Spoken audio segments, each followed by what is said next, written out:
Indore one विभाग ने पिछले दिनों हुए मृत तेंदुए के अवशेष निकाले जाने के बाद सर्चिंग के दौरान देर रात मलिंडी के घने जंगलों में शिकार की तैयारी कर रहे 7 आरोपियों को गिरफ्तार किया। आरोपियों से एक पिस्तौल, 5 कारतूस, एक तलवार सहित कुल्हाड़ी और धारदार हथियार जब्त किए गए हैं। दरअसल सिमरोल रेंज के जंगलों में वन विभाग की टीम को जंगल में संदिग्ध गतिविधियों की भनक लगी थी, जिसके बाद वन रेंजर और सिमरोल पुलिस फोर्स ने इलाके की घेराबंदी कर आरोपियों को दबोच लिया। हैरानी की बात ये रही कि पकड़े गए सभी युवक तलवार, देसी कट्टा और कई तरह के धारदार हथियार लेकर जंगल में घूम रहे थे। प्रारंभिक तौर पर आशंका जताई गई कि आरोपी अवैध शिकार की तैयारी में थे, लेकिन पूछताछ में आरोपियों ने ऐसा खुलासा किया जिसने पूरे विभाग को चौंका दिया। गिरफ्तार युवकों ने दावा किया कि वो शिकार करने नहीं, बल्कि अपने पूर्वजों द्वारा दबाए गए सोने के खजाने को खोजने जंगल पहुंचे थे। उनका कहना था कि उनके परिवार के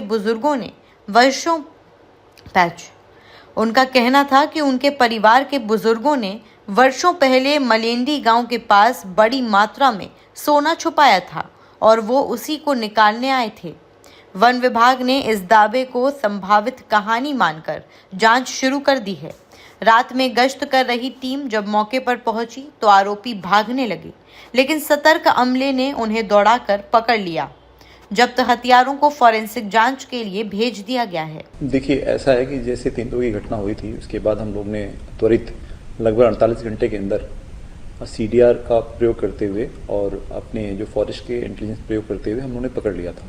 उसके बाद हम लोगों ने ये मुस्तैदी की कि राउंड द क्लॉक हम लोगों ने बता रखा है अपनी टीम को, अपने रेंज अफसर लोग को, वो टीम गठित करके जंगलों में लगातार भ्रमण कर रहे हैं और देख रहे हैं कि कोई फंदा तो नहीं है, कोई बिजली के तार के आसपास कोई करंट तो नहीं लगाया हुआ है।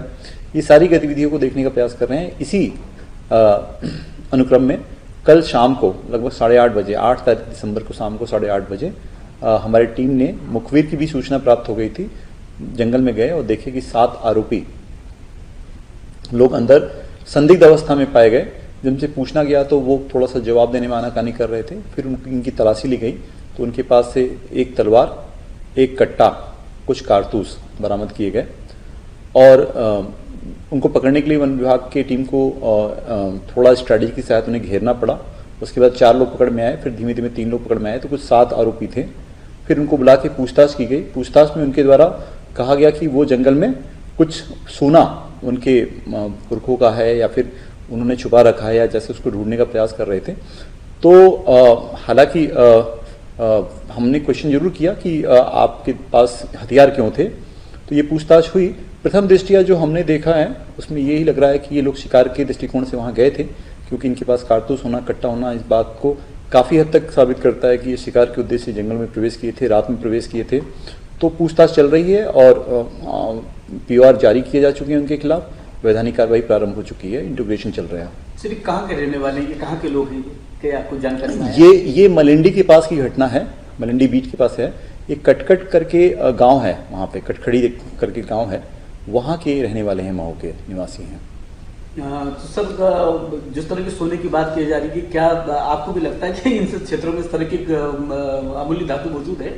क्या वन विभाग में से कोई जानकारी? नहीं, वन विभाग तो जनरली वन संपदा और वन्य प्राणियों के संबंध में जानकारी रखते हैं। सोने के बारे में तो कोई ऐसी जानकारी हमें प्राप्त नहीं है, चूँकि प्रथम दृष्टिया ये तो लॉजिकली बहुत कंक्लूसिव उनकी बातें ठीक नहीं लग रही है।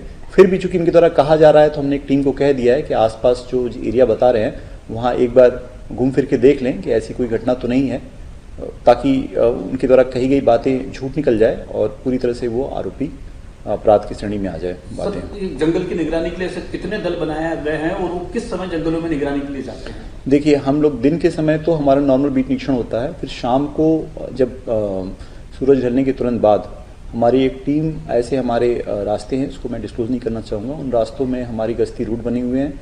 यहाँ से हम बताते हैं उनको, उस गश्ती रूट में रैंडम देते हैं, इनको जाना पड़ता है, वहाँ के लाइट लोकेशन देना पड़ता है, मेरे द्वारा रैंडम पूछी भी जाती है, जो साहब द्वारा पूछा जाता है, और फिर वो गश्ती करके मॉर्निंग में रिपोर्टिंग करते हैं कि कहाँ कहाँ गए थे, उनको क्या गतिविधियाँ मिली। तो व्हाट्सएप हमारे ग्रुप बने हुए हैं, ग्रुप पे वो रिपोर्टिंग करते हैं लगातार, कहाँ गए थे, क्या देखे थे, फोटो भी भेजते हैं अपने लाइट लॉन्ग के साथ, ताकि इस बात की पुष्टि रहे कि वास्तव में वहाँ गए थे। सर ये वन विभाग के सभी रेंजों के अंदर इस तरह की टीम बनाई गई या पर्टिकुलर कोई रेंज जहाँ पर इस तरह की संभावना? नहीं, चारों रेंज में टीम बनाई गई है। इंदौर, चोरल, महू और मानपुर सभी लोग लगातार इसमें गश्ती कर रहे हैं। और चूंकि आपको जानकारी के लिए बता दें कि जो सर्दियों का समय होता है उसमें थोड़ा गतिविधियां बढ़ जाती हैं, वन्य प्राणियों की जो मूवमेंट है और सक्रिय हो जाते हैं। और जो हिस्टोरिकल डेटा हमारा कहता है कि ऐसे समय में शिकार की संभावनाएं बढ़ जाती हैं। तो इसको हम लोग बहुत देख रहे हैं और आगामी में हमारे अभी 11 और 12 तारीख को हम लोग एक रिहर्सल कर रहे हैं अखिल भारतीय बाघ गणना के संबंध में, जो कि 18 से 24 के बीच में दिनांक निर्धारित है इंदौर वन मंडल के लिए। तो हम लोग 11 और 12 को एक मॉक ट्रायल कर रहे हैं ताकि हम लोग इसके तहत अपने ट्रांजेक्ट रूट और सारे साक्ष्य को कलेक्ट करने की जो विधा है उससे सभी अपने जो वन रक्षक हैं और बाकी कर्मचारी अधिकारी हैं उनको हैंड्स ऑन ट्रेनिंग दे दें। इसी दौरान कंप्लीट स्कैनिंग होगी जंगल की, उसमें भी अगर इस टाइप की कोई घटनाएं प्रकाश में आती है फंदे इत्यादि की तो भी हमारे जानकारी में आ जाएगी।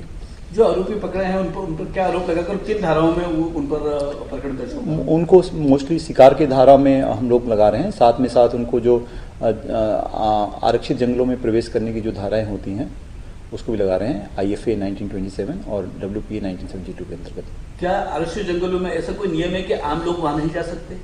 नहीं, आरक्षित जंगलों में जो वहाँ के आसपास के निवासी हैं वो बिल्कुल जा सकते हैं वहाँ पे जंगल में, क्योंकि वो समितियों के सदस्य हैं। लेकिन हाँ, कोई स्ट्रेंजर जंगल में जाता है, आरक्षित में जाता है बिना किसी परमिशन के, तो ये अपराध की श्रेणी। ब्यूरो रिपोर्ट, सत्याग्रह न्यूज, मध्य प्रदेश।